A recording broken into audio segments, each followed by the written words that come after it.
안녕. 얘들아, 에피쿠로스 시작해볼게요.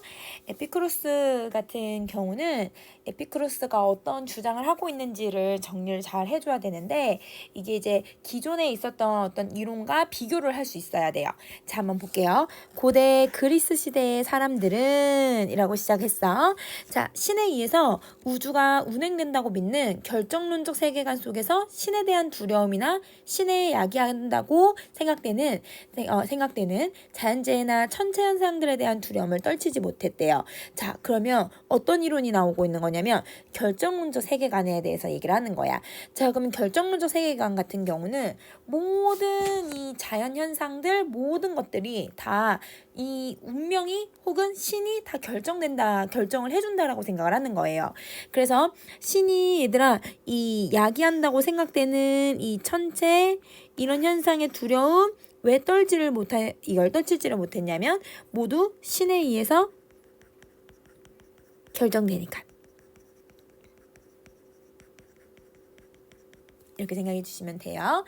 그런데 이거와는 달리 여러분 우리 에피쿠로스 같은 경우는 당대 사람들이 이러한 잘못된 믿음, 그럼 여러분 이 잘못된 믿음이 뭘 얘기하고 있는 거야? 이게 결정론적 세계관을 얘기하는 거지. 결정론적 세계관에서 벗어날 수 있도록 하는 것이 제일 중요하다고 생각을 했대요. 그러면 기본적으로 우리는 고대 그리스 사람들하고 그 다음에 에피쿠로스는 입장이 정반대의 입장을 가지고 있구나. 이걸 알 수 있게 해줄 것 같아. 자, 이를 위해 인간이 행복에 이를 수 있도록 자연학을 바탕으로 자신 사상을 전개를 했대요. 그러면 에피쿠로스 같은 경우는 행복에 이를수록 하는 게 중요하다고 생각을 했던 거야. 그러면 아까 여러분 이 결정론적 세계관은 이 신에 대한 두려움, 그 다음에 어떤 현상에 대한 두려움을 느낀다고 했잖아. 그러면 두려움과 이 행복감도 대조가 되는 방식이라고 생각해 주시면 되죠. 그래서 이 자연학에 대해서 얘기를 하면서 자신의 입장을 어떻게 제시하고 있는지를 보여주고 있다. 그러면 1문단 같은 경우는 어떤 내용을 제시를 하고 있냐면 에피쿠로스의 자연학이 나타나게 된 배경 이거랑 그 다음에 두 번째는 여러분 이 결정론적 세계관이랑 그 다음에 자연학의 대비 혹은 대조라고 해도 상관없죠. 그래서 반대되는 입장이라는 것을 제시를 해주고 있다는 거야. 자, 그러면 두 번째 문단도 한번 가볼게요. 에피쿠로스는 신의 존재는 인정한대요. 신을 부정하는 거는 아니래요. 그러면 이거는 기본적으로 그러면 결정론적 세계관이랑 이런 뭐가 돼야 되냐면 공통점이 돼야 되는구나. 이렇게 생각해 주시면 되고.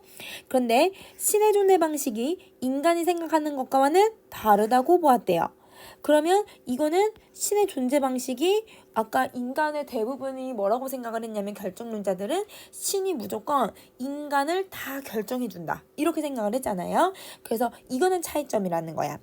신은 우주들 사이의 중간 세계에 살면서 인간 사이에 개입하지 않는다는 이 신론적, 그러니까 이 신이 다른 곳에 있다라고 하는 것을 얘기하고 그는 불사는 존재인 신을 최고의 행복한 상태이고 다른 어떤 것에도 고통을 주지 않는데요. 그러면 다른 어떤 것에도 고통을 주지 않는다는 이 말은 즉 인간에게 무엇을 준다 안 준다?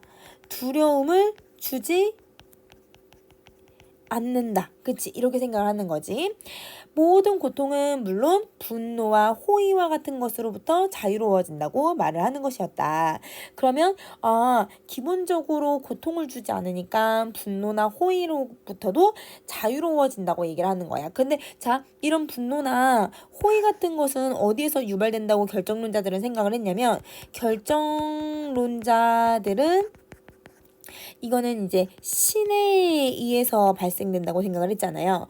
그런데 에피쿠로스 같은 경우는 이거를 자유롭다고 얘기를 했어요. 그러니까 기본적으로 신으로부터 모든 게 다 자유롭다. 이렇게 생각을 해주면 되는 거야. 자, 그러면 정리를 한번 해보면 여러분 결정론적 관점 같은 경우는 여러분 우리 어떻게 보고 있는 거냐면 인간의 모든 것에 얘들아 개입한다고 생각하죠. 그런데 에피쿠로스 같은 경우는 아예 개입을 하지 않는다라고 생각을 해요.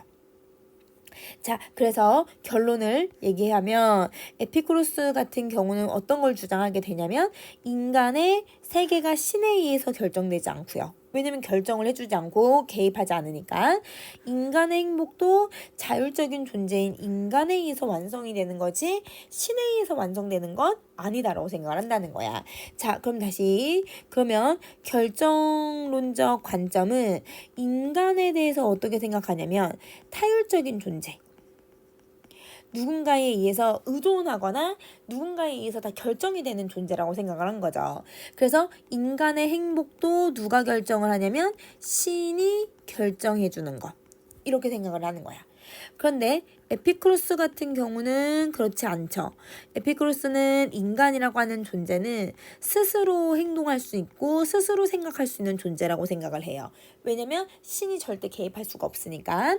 그러면 인간의 행복 또한 여러분 어떻게 결정하냐면 스스로 우리가 결정할 수 있다. 이렇게 생각을 한다는 거야. 그래서 기본적인 여러분 에피쿠로스가 신과 인간의 관계를 어떻게 바라보고 있는지를 다루고 있다. 그래서 두 번째 문단은 신과 인간의 관계에 대해서 설명하고 있다라고 생각해 주시면 돼요. 자, 그럼 이제 세 번째 문단도 한번 가봅시다. 한편 에피쿠로스는 인간의 영혼도 육체와 마찬가지로 미세한 입자로 구성되어 있다고 보았다. 자, 그럼 정리를 한번 해볼게. 여러분 에피쿠로스는 어떤 입장을 가지고 있냐면 영혼의 구성이 육체처럼 되어 있다고 생각을 하는 거예요. 육체처럼 미세한 입자로 구성되어 있다. 이렇게 생각하고 자, 그래서 영혼은 육체와 함께 생성이 된다고 생각을 하는 거예요. 그래서 영혼이 어떻게 만들어지냐 영혼의 생성은 육체처럼 생성이 되는 거구나. 자, 그리고 육체와 상호작용을 하면서 육체가 상처를 입으면 영혼도 고통을 받는다고 생각을 한대요. 그러면 영혼의 작용을 우리가 한번 정리를 한번 해보면 영혼은 육체와 상호작용을 하게 되고요. 그러면 이걸로 인해서 육체가 상처를 입으면 그럼 어떻게 되냐면 이 영혼도 고통을 받는다라고 생각을 하는 거야. 그러니까 이 영혼과 육체는 인과관계를 가지고 있다고 생각해 주시면 되죠. 자, 그 다음에 더 나아가 육체가 소멸을 하면 그러면 이 영혼도 함께 소멸을 하고 있기 때문에 그래서 인간 사후에 신의 심판을 받지 않아도 되기 때문에 살아있는 동안에 인간은 사후의 심판이 있다고 생각하면서 두려워할 필요가 없다라고 하는 거야. 그러면 마지막으로 영혼의 소멸은 무엇으로 결정되냐? 이것도 육체의 소멸로 결정이 된다고 생각해 주시면 돼요. 그러면 지금 선생님이 설명해 놓은 요 부분들이 세 번째 문단에서 에피쿠로스가 주장하고 있는 내용이라고 생각해 주시면 되죠. 자, 그리고 또 이렇게 심판이 있다고 생각해서 두려워할 필요가 없다라고 하는 건 신을 두려워할 필요가 없다라고 생각을 하는데요. 이거는